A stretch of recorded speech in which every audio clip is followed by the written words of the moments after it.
Hello there, and a very warm welcome here to my channel. My name is Marie. Today we are going to dive down into the fascinating world of Norse mythology. This is both a history lesson and a Danish lesson combined. Norse mythology is the collection of myths and religious beliefs that were shared by people in the Viking Age and passed down through generations.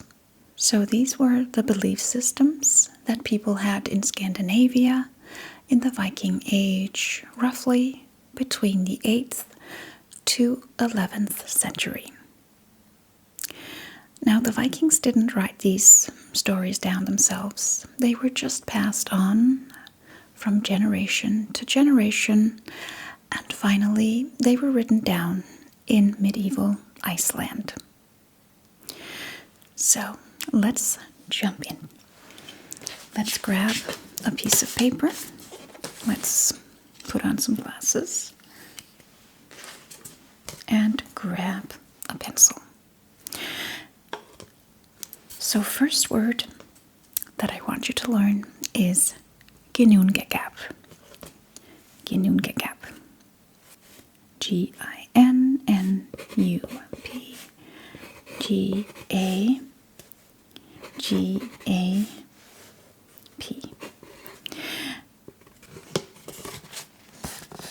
Ginnungagap.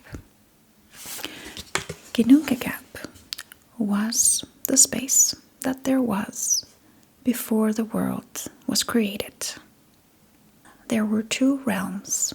There was Muspelheim, the realm of fire and intense heat. And on the other side there was Niflheim, which was the realm of intense cold and ice. At one point, the icy winds from Niflheim and the fiery sparks from Muspelheim met, and this created two creatures. One was Ymir, a massive giant. So let's write Ymir. Y-M-I-R.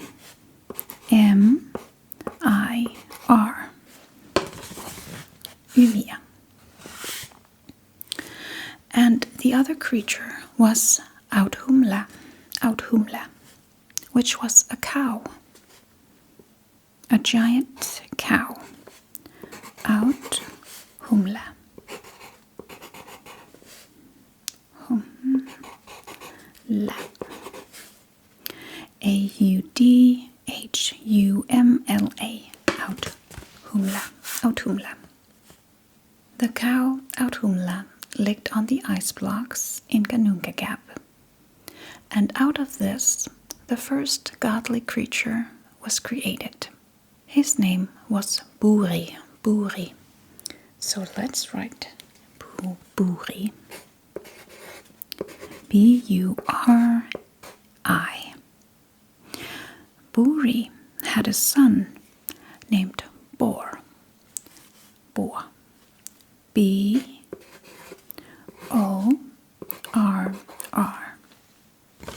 So Buri and Bor. And Bor, he married a giant, or a Gjedde in Gjedde, called Bestle. So Bestle. B-E-S-T-L-A. Bestle. These two had three sons. Called Odin was one of them. And the others were Vili and Vi. So Odin, O-D-I-N, Vili, V-I-L-I, and Vi. When Odin, Vili, and Vi grow up, they decide to kill the giant Ymir. And this is how the world was created. Ymir's blood became the sea, His flesh became the earth. His bones became the mountains. His skull became the sky. And this is how the world was created, from chaos to cosmos. In Norse mythology, there are 9 realms, which the Vikings believed were all connected to one giant ash tree. This tree is called Yggdrasil. Yggdrasil. Y, G, G, D, R, A, S, I, L, Yggdrasil. The tree stands in the middle of cosmos, and the roots of the tree reach down to the 9 different realms. The worlds of humans, of gods, of elves, of giants, and the world of the dead. We will now go over all these 9 realms and the significance that these had in Norse mythology. First, we have Esco. Esco. A-S-G-O-R-D. Esco. Esco is where the gods live, such as Odin, Thor, and Frigg. And we will get further in detail about these different realms and gods later on. But first, we will just mention the realms. So next we have Midgård. Midgård. Midgard, you would probably say. Midgård. M-I-D-G-O-R-D. Midgård. And this is the world of humans. Earth as we know it. The world of the humans. And next we have Jotunheim. Jotunheim. Jotunheim was the realm of the giants.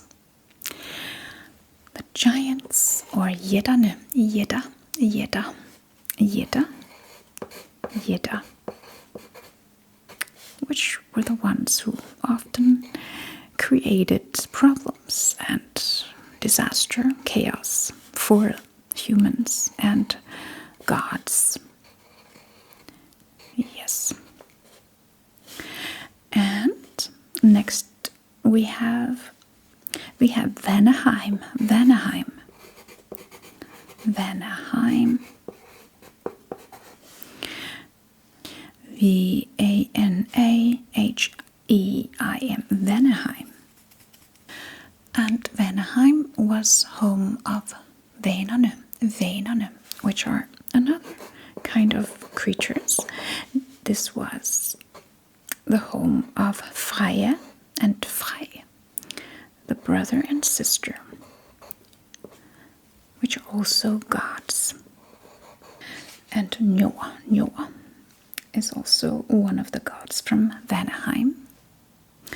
This was also a form of heaven, such as Esco.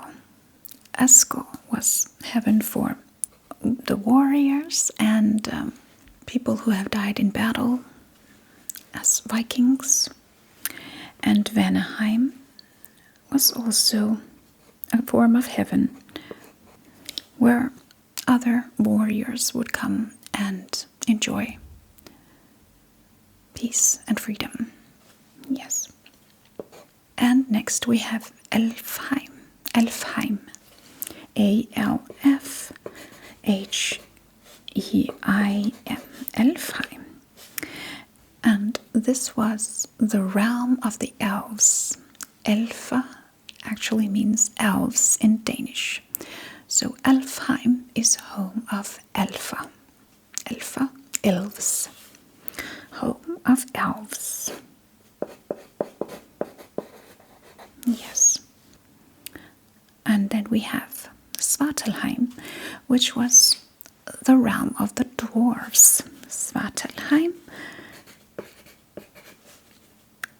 Svartalheim.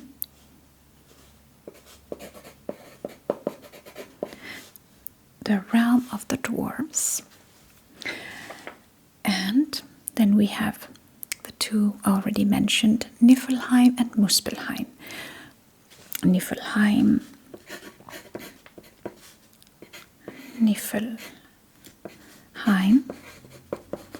the realm of intense cold and ice. And we have Muspelheim,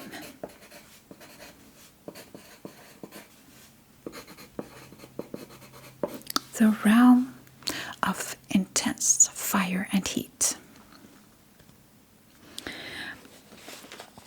And as the very last realm, we have Hell, which is the realm of the dead, where regular people would come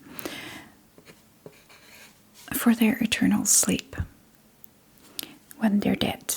So hell. Not as in a bad place as in Christianity, hell, but just a place of nothingness, of eternal sleep. Just rest and sleep. Hell.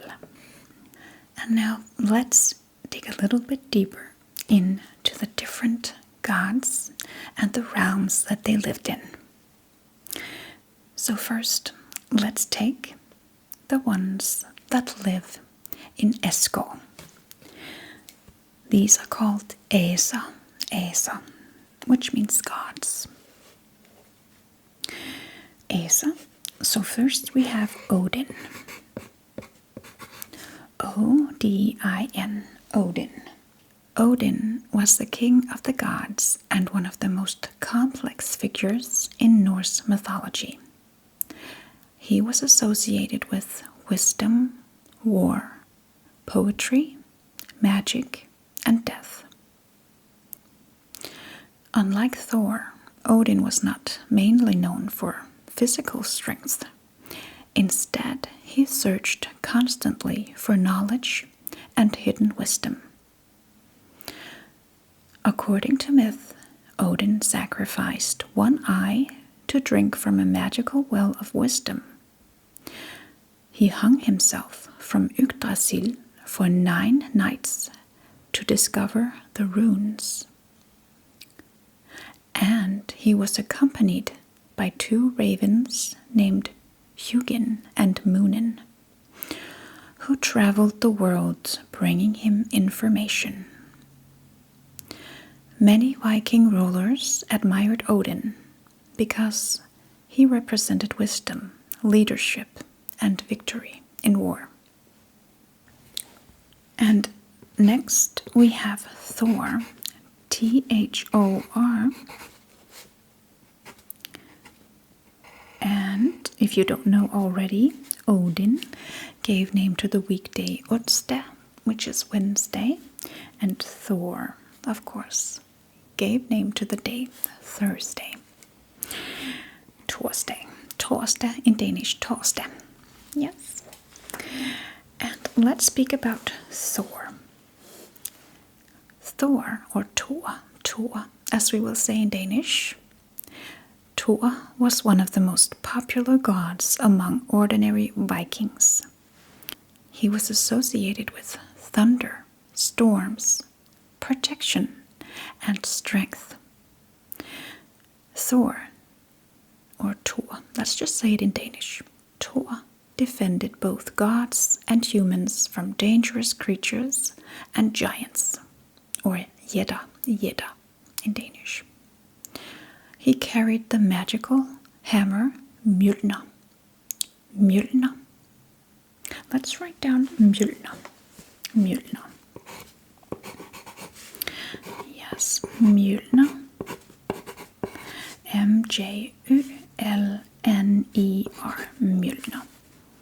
And that was his significant artifact or symbol. Yes, and for Odin it was the 2 ravens on his shoulders, Hugin and Munin. The hammer Mjolnir could crush mountains, return Thor, after being thrown, and bless people or objects. Many Vikings wore small Mjolnir pendants around their necks as symbols of protection. And many Danish people also do that still. I think many Scandinavian people actually do that still.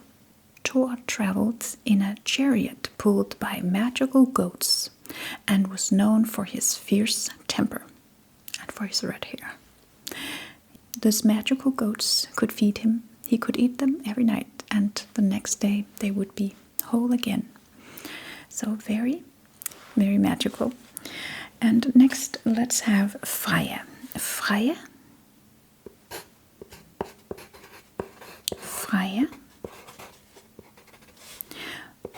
which was not actually an Ase, but she was a Vane. And what can we say about Freyja? She was not actually an Ase. She did not live in Esgård. She was a Vane, and she lived in Vanaheim. Freyja was one of the most important goddesses in Norse mythology. She was associated with love, beauty, fertility, magic, and war. Freyja was connected to a magical form of Norse sorcery called seer. She was also linked to death and the afterlife. According to myth, Freyja received half of the warriors who died in battle, while Odin received the other half in Valhalla. She traveled in a chariot pulled by cats and owned a famous necklace called Brisingamen. And next we have Loke or Loki. Loke.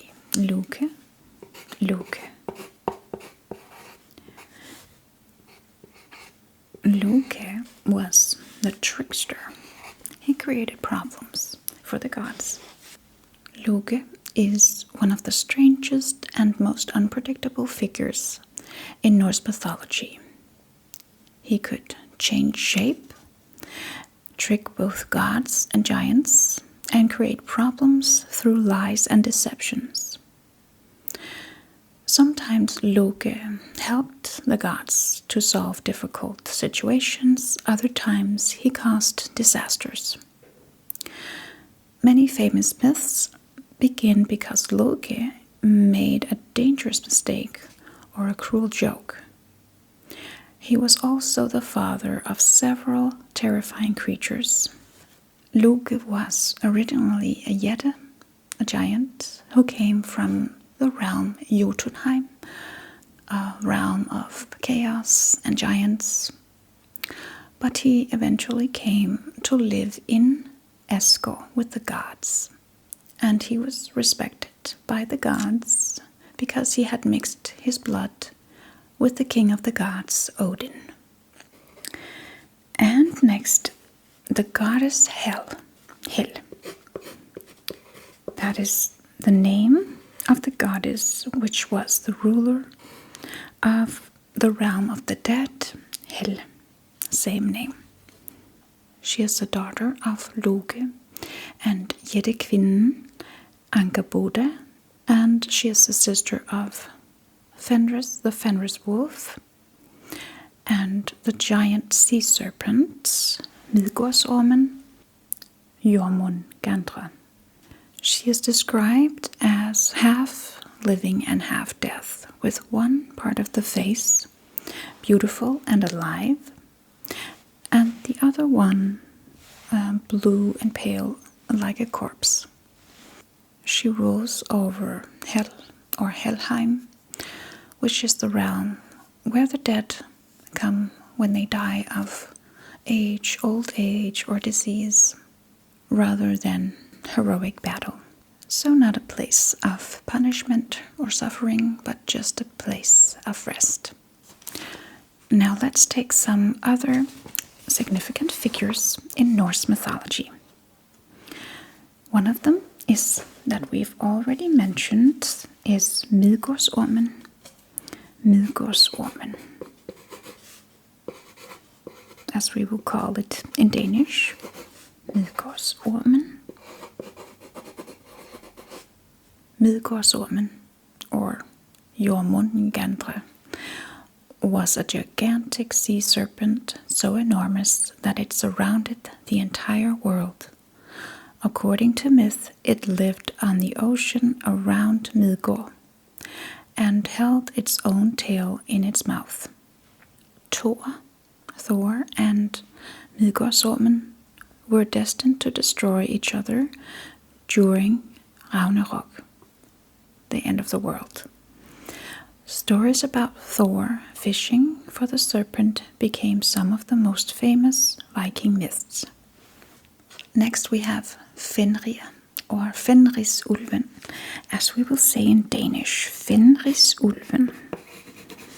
Fenrisulven.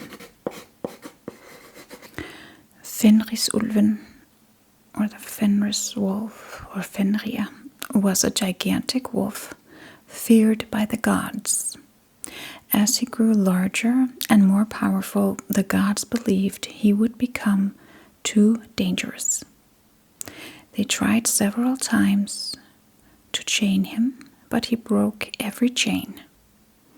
Finally, the dwarves created a magical ribbon called Gleipnir that successfully restrained him. During Ragnarok, Fenrir breaks free and fights Odin. And let's turn the paper and explain a little bit further about some of the realms. Valhalla. Valhalla. That's right, Valhalla. Valhalla. Valhalla. Valhalla, or Valhall in Danish. Valhalla was Odin's enormous hall in Asgard, or Asgard. Warriors who died bravely in battle could be chosen to enter Valhalla after death. Inside Valhalla, warriors trained every day and fought battles and feasted every night. The Vikings believed these warriors were preparing for Ragnarok. The idea of Valhalla reflected Viking values such as courage, loyalty, and honor in battle. The Valkyries were supernatural female figures who served Odin. Their role was to travel across battlefields and choose brave fallen warriors and guide them to Valhalla. In art and stories, Valkyries are often shown riding horses through the sky, wearing armor and carrying spears. Fate was extremely important in Norse mythology. The Vikings believed even the gods could not fully escape destiny. 3 supernatural beings, called Norns, controlled fate and were connected to Yggdrasil, the World Tree. This belief made bravery especially important because people knew death could not always be avoided. Ragnarok is the final catastrophe in Norse mythology.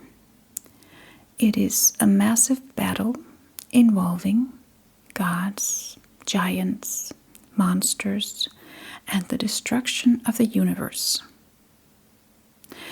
During Ragnarok, Fenrir kills Odin, Thor kills Midgårdsormen, Jormungandr, but later dies from its poison. The world burns in fire and sinks beneath the sea. But Ragnarok is not only destruction. After the disaster, the world rises again and nature returns. And some gods and humans survive to begin a new age. The cycle of destruction and rebirth was an important part of Viking belief. And that is all I have for you today. I will gladly continue this lesson in another video if you are interested in learning more about Norse mythology. It is, of course, a very big subject, and there are so many myths and stories to dive into. So, have a good rest of the day, have a good sleep, and I will see you again in the next video very soon.